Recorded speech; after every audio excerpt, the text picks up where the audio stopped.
Thank you.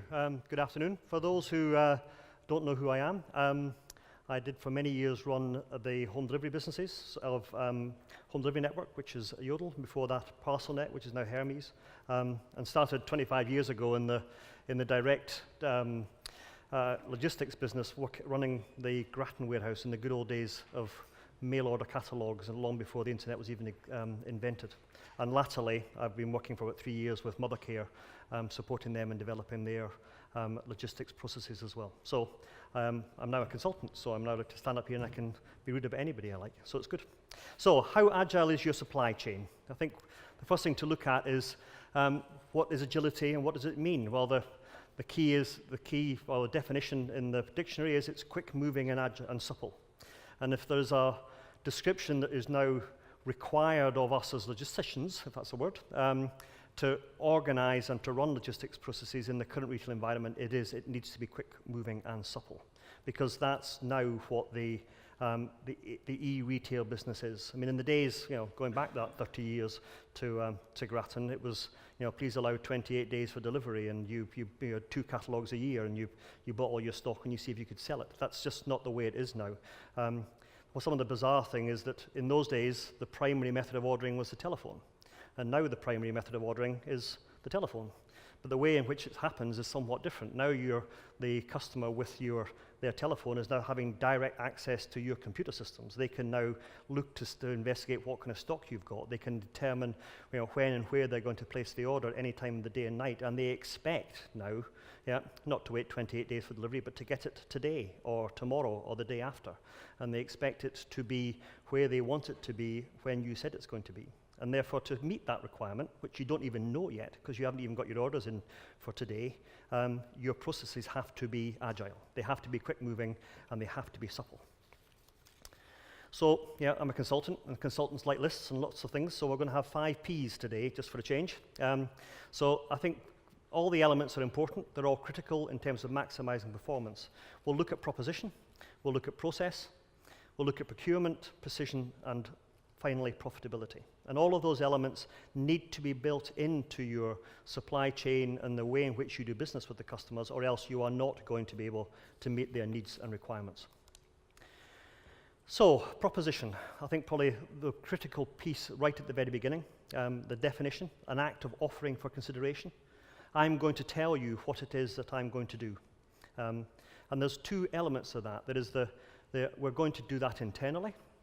What is our proposition that we understand within our own organization? What are we trying to achieve? How are we going to do that? And also, the proposition I'm going to present to the customer. So what is it that I'm going to say is going to happen? So this is where the vision and the values and those processes come in that we talk about at every kind of management meeting we ever go to, but they are critical now.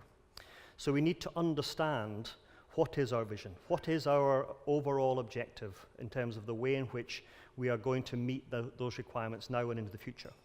And what are the values? How are we going to do it? And it's not just that we need to understand that within our own organization, but we also need to understand that our suppliers and our partners also understand what those visions and values are, because if they don't, they are now a critical part of that process.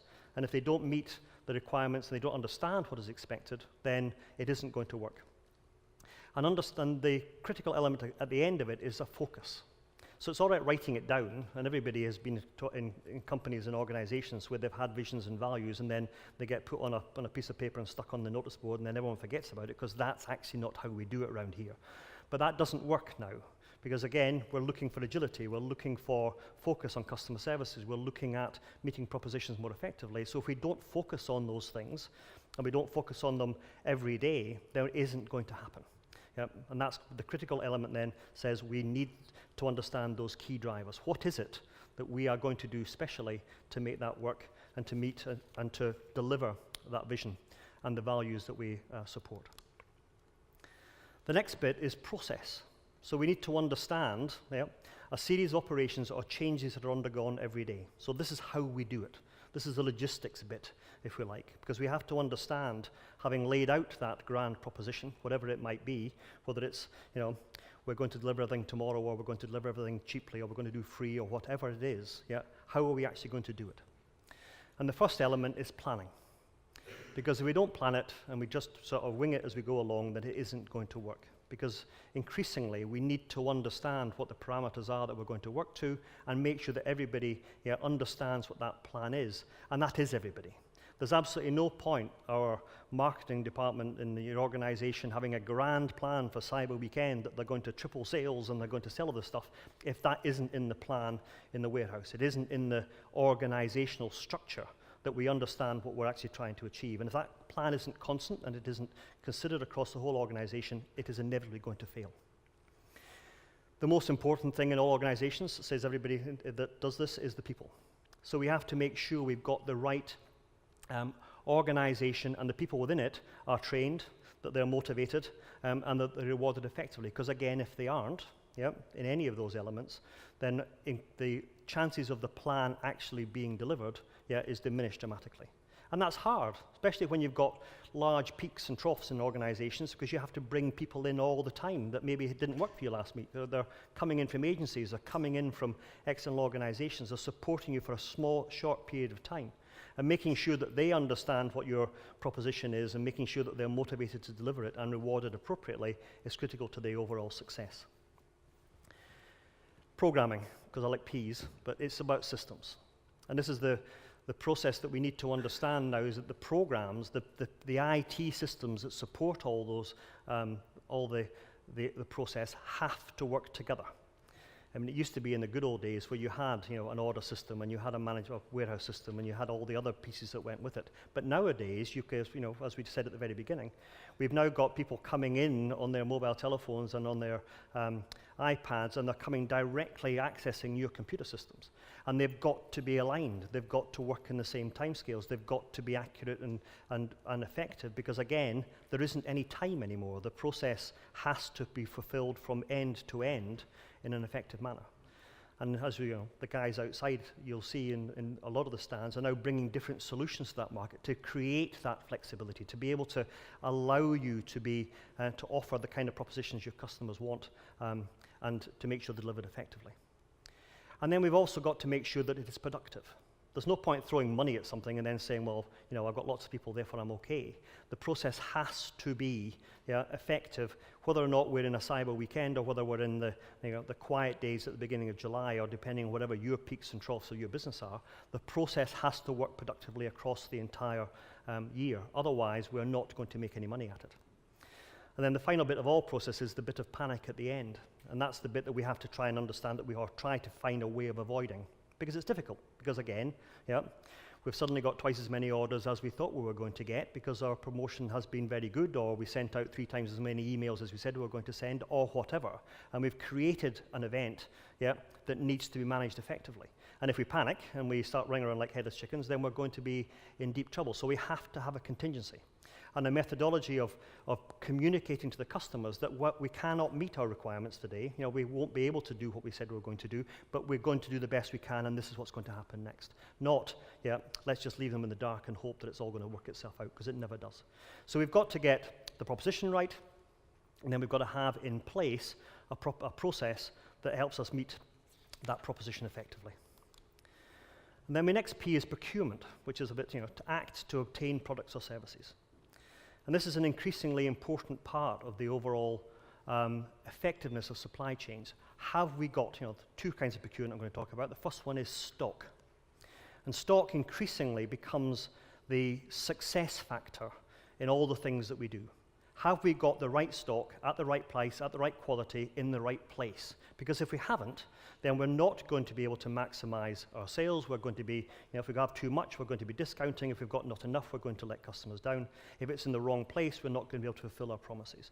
Or if we do, we're going to have to spend a lot of money doing it. So making sure that our procurement of stock is aligned to our proposition, is aligned to the processes that we're actually putting in place, is critical. And it has to be, say, the right quantity, which is the key driver of both service and profitability, because that's what's going to make it work.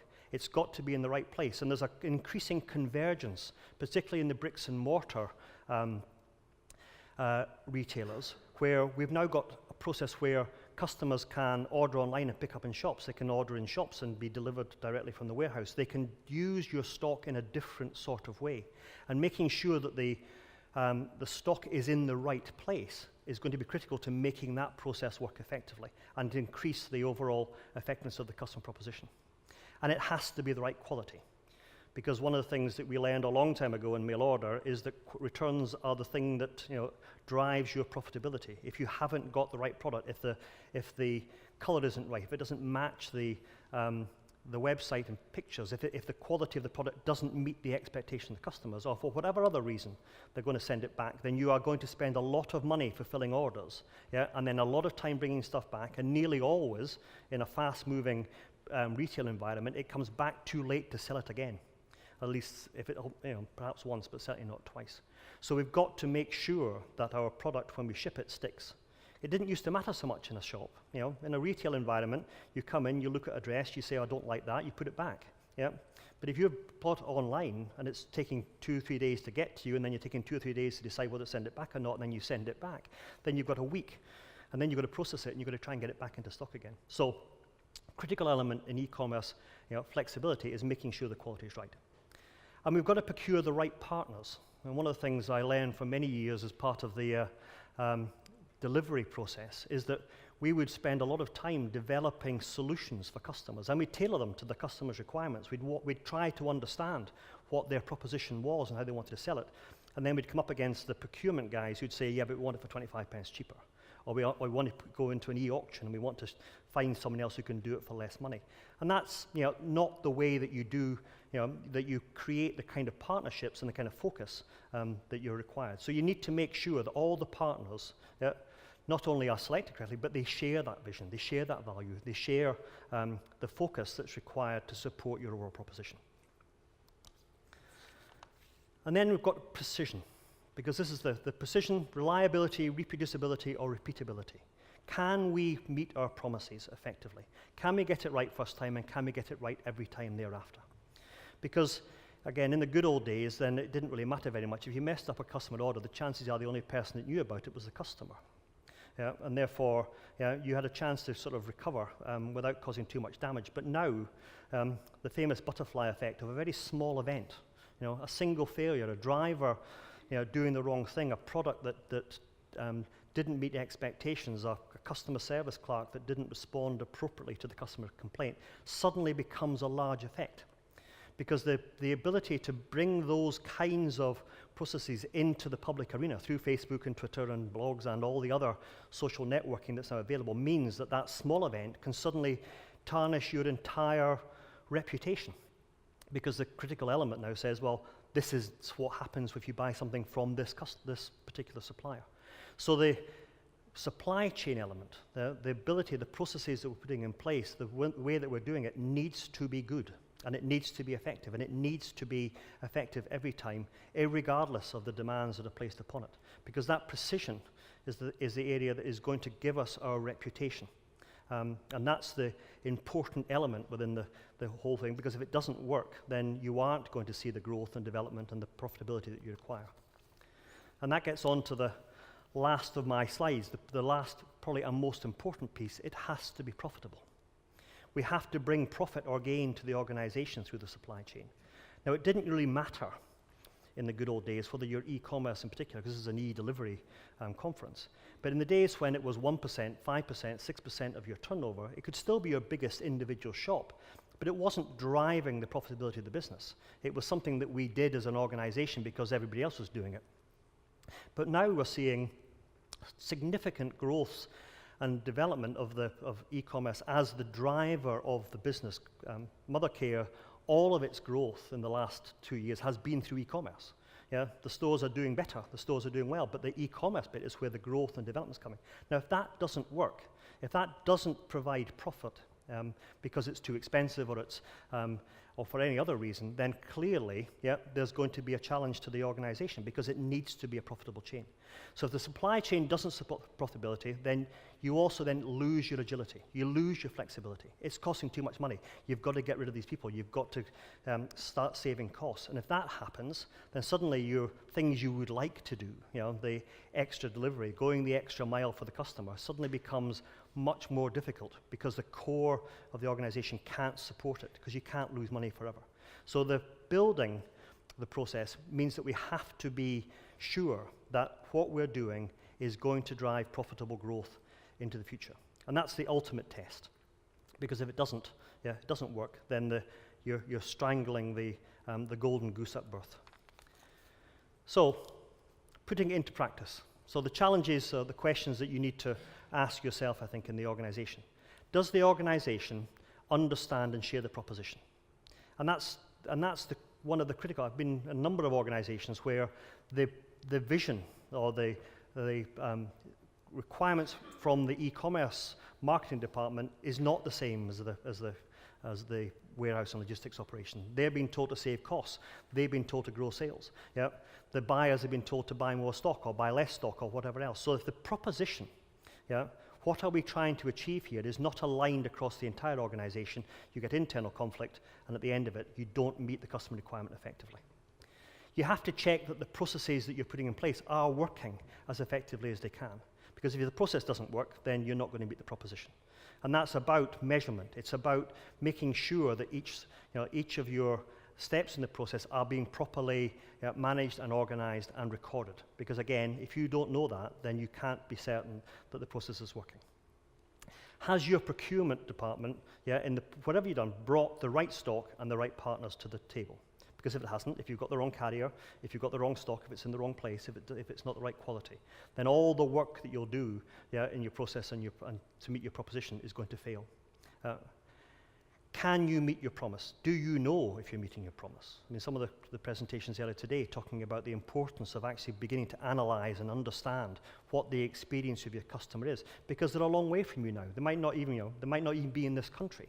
But are your processes meeting the requirements of those customers each time, every time? Yeah? And are you able to understand that effectively?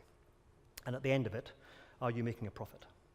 Can you demonstrate through the process that this is profitable, effective businesses, and therefore give you the confidence that you can continue to develop that proposition and meet the increased requirements of your customers in a way that does not undermine the long-term viability of your business? And I think for many, as every year, next month, there'll be the cyber weekends or the cyber weeks or the cyber fortnights, whatever it's becoming now, and the whole peak trading period will challenge yet again whether or not we've got all these processes right, because this year it will be a higher proportion of your annual sales, because that's inevitable. And that means that we need to be able to check all of those things within that event and to see whether or not it's working effectively. Thank you very much.